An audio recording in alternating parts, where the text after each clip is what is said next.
मैं सीनूराज पुरोहित। जैसा कि पहले की क्लास में परमाणु टॉपिक के बारे में आपको बताया गया था, आज अपना अध्ययन करेंगे परमाणु की संरचना संबंधित कुछ इम्पोर्टेंट क्वेश्चन के बारे में। इन सभी क्वेश्चन का जवाब आप सभी कमेंट बॉक्स में दें। सबसे पहले जवाब कौन देता है? सभी स्टूडेंट तैयार रहें। ये 25 क्वेश्चन बहुत इम्पोर्टेंट है आपकी एग्जाम की दृष्टि को देखते हुए, जिसमें परमाणु संबंधित सभी टॉपिक से एक एक क्वेश्चन आएगा। देखो, सबसे पहला क्वेश्चन है, एक परमाणु में 2 इलेक्ट्रॉन की चारों क्वांटम संख्या आपस में समान नहीं हो सकती, ये नियम किस वैज्ञानिक से संबंधित है? एक परमाणु में 2 इलेक्ट्रॉन की चारों क्वांटम संख्या समान नहीं हो सकती, किस वैज्ञानिक से संबंधित है? ये पाउली नामक वैज्ञानिक से संबंधित है। पाउली ने बताया था कि कभी भी किसी परमाणु में 2 इलेक्ट्रॉन की संख्या के चारों क्वांटम संख्या का मान कभी समान नहीं हो सकता। अगला क्वेश्चन देखिए, रासायनिक तत्व के अणु के संदर्भ में चुंबकीय क्वांटम संख्या का संबंध है। चुंबकीय क्वांटम संख्या किसके बारे में बताती है? रासायनिक संबंध के बारे में, कि रासायनिक संबंध से संबंधित चुंबकीय क्वांटम संख्या चक्रण के बारे में बताती है। तीसरा क्वेश्चन, क्वांटम संख्या जो किसी कक्षा में अंतरिक्ष में अभिविन्यास की दिशा, सभी स्टूडेंट जवाब दें। चुंबकीय क्वांटम संख्या, देखो जल्दी से जवाब दोगे आप। किसी तत्व के रासायनिक गुण निम्न में से कौन तय करता है? किसी तत्व के जो रासायनिक गुण है कौन तय करता है? प्रोटॉन की संख्या, इलेक्ट्रॉन की संख्या, न्यूट्रॉन की संख्या, उपयुक्त सभी। तो कौन तय करेगा? इलेक्ट्रॉन की संख्या तय करेगा। किसी परमाणु के बाह्यतम कक्षा में अधिकतम इलेक्ट्रॉन रह सकते हैं? 2, 8, 18 निश्चित नहीं है। सभी जवाब दे जल्दी से। 8 कितने ने? देखो 8 से संबंधित अष्टक नियम आपको दिया गया था। एक था न्यूलैंड का अष्टक नियम, एक सामान्य अष्टक नियम। एक परमाणु में 9 इलेक्ट्रॉन तथा 10 न्यूट्रॉन, तो उसका द्रव्यमान संख्या क्या होगी? सभी स्टूडेंट जल्दी बताएं, द्रव्यमान संख्या क्या होती है? एक परमाणु में 9 इलेक्ट्रॉन 10 न्यूट्रॉन, उसकी द्रव्यमान संख्या क्या होगी? द्रव्यमान संख्या के बारे में आप सभी को बता दिया गया है। बताइए द्रव्यमान संख्या।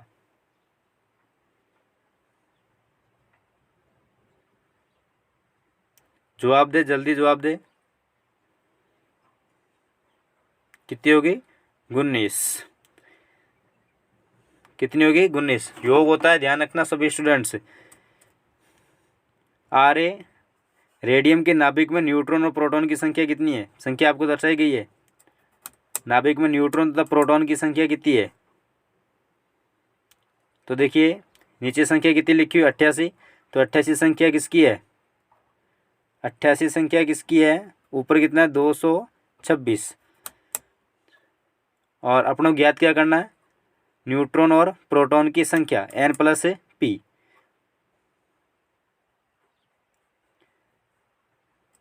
अब सभी आपके सामने लिखा हुआ, अब तो आप बता सकते हो। 226 में से कितना घटा दोगे? 88 कैंसिल कर दोगे तो कितना बचेगा? 138। तो 138 में से आप पता लगा 138 तो न्यूट्रॉन की संख्या है, 88 किसकी संख्या थी? प्रोटॉन की संख्या। के 1940 में इलेक्ट्रॉन की संख्या है। आप सभी को पता है इलेक्ट्रॉन की संख्या। मैंने कई बार ये क्वेश्चन आपको दिए गए थे पहले। सभी स्टूडेंट्स बताएं कि 1940 में इलेक्ट्रॉन कितनी रहेगी? 19 रहेगी। नीचे जो संख्या लिख रहे थे इलेक्ट्रॉन की संख्या होती है, जिसका जितना परमाणु क्रमांक होता है उसमें इलेक्ट्रॉन संख्या उतनी होती है।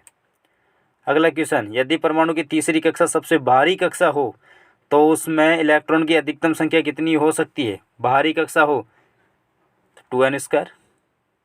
फॉर्मूला बताया था आपको 2n²। तीसरी कक्षा तो n की जगह 3 रखो। 3 का स्क्वायर कितना हो गया? 9। और 9 को 2 से मल्टीप्लाई करो, कितना आएगा? 18 आएगा। सभी स्टूडेंट्स जवाब देते रहे, साथ साथ आपकी तैयारी का आंकलन इसी टेस्ट के माध्यम से किया जाएगा। किसी परमाणु की परमाणु संख्या Z है तथा उसकी द्रव्यमान संख्या m है, तो इसके नाभिक में न्यूट्रॉन की संख्या कितनी होगी? बहुत शानदार क्वेश्चन है।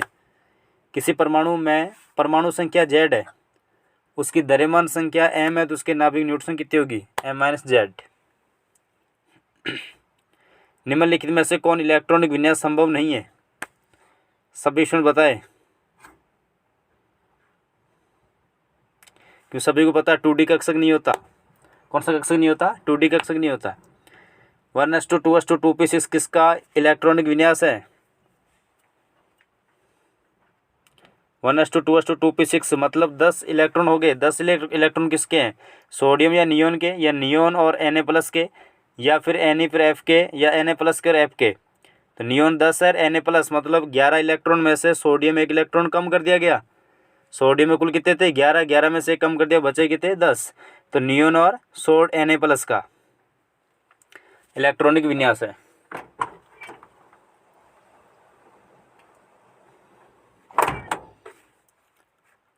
परमाणु क्रमांक 20 वाले परमाणु का इलेक्ट्रॉनिक विन्यास है 20 वाले का जादुई संख्या सभी को पता होगा। 2 8 8 2 2 और 8 कितने हो गए? 10, 10 और 8 18 प्लस 2 कितने हो गए? 20। ध्यान रखना, ये भूलना नहीं है आप सभी को। जादुई संख्या 2 8 18 32। एल्यूमिनियम 13 27 में की इलेक्ट्रॉनिक संरचना है 13 है। 2 8 3 2 और 8 कितने हो गए? 10 प्लस 3 कितने हो गए? मतलब आपको जादुई संख्या याद होनी चाहिए। जादुई संख्या कौन सी होती है? 2 8 18 32। जब इलेक्ट्रॉन उच्च कक्षा से निम्न कक्षा में आता है तो सबसे शानदार क्वेश्चन है, उससे निम्न आता ऊर्जा का उत्सर्जन होता है और निम्न से उच्च जाता है तो अवशोषण होता है। अगला क्वेश्चन देखिए, निम्नलिखित इलेक्ट्रॉनिक विन्यास पर विचार कीजिए कि विन्यास में जिनमें हुंड के सिद्धांत का पालन नहीं होता।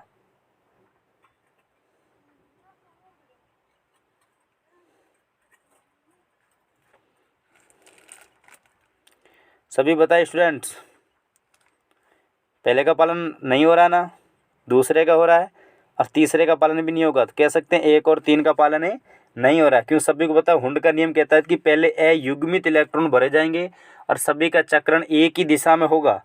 ये हुंड का नियम था। सोडियम परमाणु में कोर इलेक्ट्रॉन की संख्या कितनी होती है? पहले क्वेश्चन बताया गया आपको इसके। सोडियम परमाणु में कोर इलेक्ट्रॉन की संख्या कितनी होती है? 1 2 8 10। सभी बताइए। सोडियम 11 नंबर पर आता है जिसका परमाणु क्रमांक 11 होता है। इलेक्ट्रॉनिक विन्यास 1s2 2s2 2p6 3s1 होता है।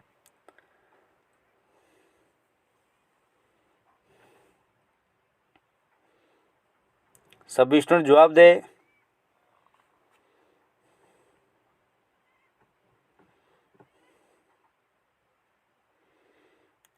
जादुई संख्या याद है सभी को? 2 8। बचा कितना? 1 इलेक्ट्रॉन। जोड़ा किसका बना? 2 8 का। इलेक्ट्रॉन कितने हो गए?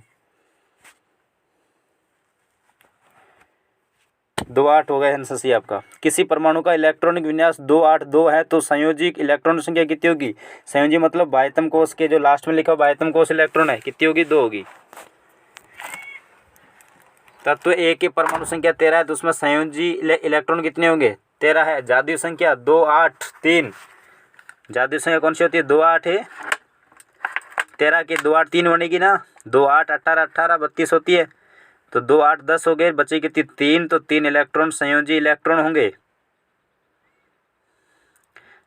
अगला क्वेश्चन, यदि कक्षा की संख्या को n से व्यक्त किया जाए तो किसी कक्षा में अधिकतम इलेक्ट्रॉन की संख्या हो सकती है? अभी इसका क्वेश्चन आया था थोड़ी देर पहले। 2n²। Very good. 2n²।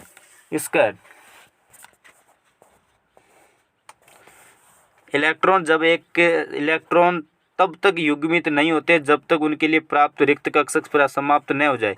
ये नियम कहलाता है। बहुत शानदार क्वेश्चन है, इसका आंसर सभी जल्दी दे। हुंड का नियम कौन सा नियम कहलाता है? हुंड का नियम। हुंड का नियम क्या कहता था? पहले अयुग्मित इलेक्ट्रॉन भर जाएंगे। जितने भी कक्षक होंगे सबसे पहले एक एक इलेक्ट्रॉन, कह सकते हैं अयुग्मित इलेक्ट्रॉन भरे जाएंगे जिनका चक्रण भी एक दिशा में होना चाहिए। उसके बाद इलेक्ट्रॉन का क्या होगा? युग्मन होगा। और जिनमें अयुग्मित इलेक्ट्रॉन होते हैं वो अनुचुंबकीय होते हैं और वो सभी के सभी रंगीन प्रवृत्ति के होते हैं। ये भी ध्यान रखना। तो ये हुंड का नियम कहलाता है। अगला क्वेश्चन देखिए, इलेक्ट्रॉन जैसे छोटे कणों की स्थिति तथा वेग का युगपत निर्धारण नहीं किया जा सकता, ये कथन है। सबसे पहले आंसर कौन देता है देखते हैं। बहुत शानदार नियम था ये। इलेक्ट्रॉन छोटे कणों की स्थिति वेग का निर्धारण एक साथ नहीं किया जा सकता। हाइजेनबर्ग का अनिश्चित सिद्धांत कि किसी इलेक्ट्रॉन की छोटे कणों की स्थिति समय दोनों के मान की गणना अपन एक साथ नहीं कर सकते, ये हाइजेनबर्ग का अनिश्चितता सिद्धांत कहलाता है। स्टूडेंट सभी जागरूक बने रहें और हमारे चैनल को सब्सक्राइब करें ताकि आपको हर बार प्रत्येक दिन आपकी एक ऐसी टेस्ट ली जाएगी जिसमें आपने खुद का आप आंकलन कर सकते हो। इलेक्ट्रॉन के आवेश की खोज किसने की थी? बहुत शानदार क्वेश्चन है। एक था इलेक्ट्रॉन की खोज, एक था इलेक्ट्रॉन का आवेश की खोज, एक था इलेक्ट्रॉन के द्रव्यमान की खोज। तो बताइए इलेक्ट्रॉन के आवेश की खोज किसने की थी? सबसे पहले जवाब कौन देता है? इलेक्ट्रॉन के आवेश की खोज किसने की थी? मिलिकॉन ने। Very good. कौन सी विधि द्वारा? मिलिकॉन की तेल बूंद विधि के द्वारा। वह कण जो नाभिकीय कणों को बांधे रखने का काम करता है। बहुत शानदार क्वेश्चन है। वह कण जो नाभिकीय कणों को बांधे रखता है। Electron, proton, neutron, meson. ध्यान, नाभिकीय कणों को बांधे रखने का काम कौन करता है? मेसॉन कण करता है। कभी मत भूलना, इस क्वेश्चन को सभी स्टूडेंट माइंड में बिठा लेना। मेसॉन कण नाभिकीय कणों को बांधे रखता है। गलती न कर स्टूडेंट।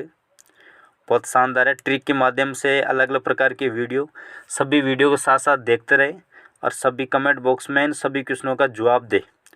और किसी को किसी क्वेश्चन में डाउट हो तो वो भी बता सकता है। ओके।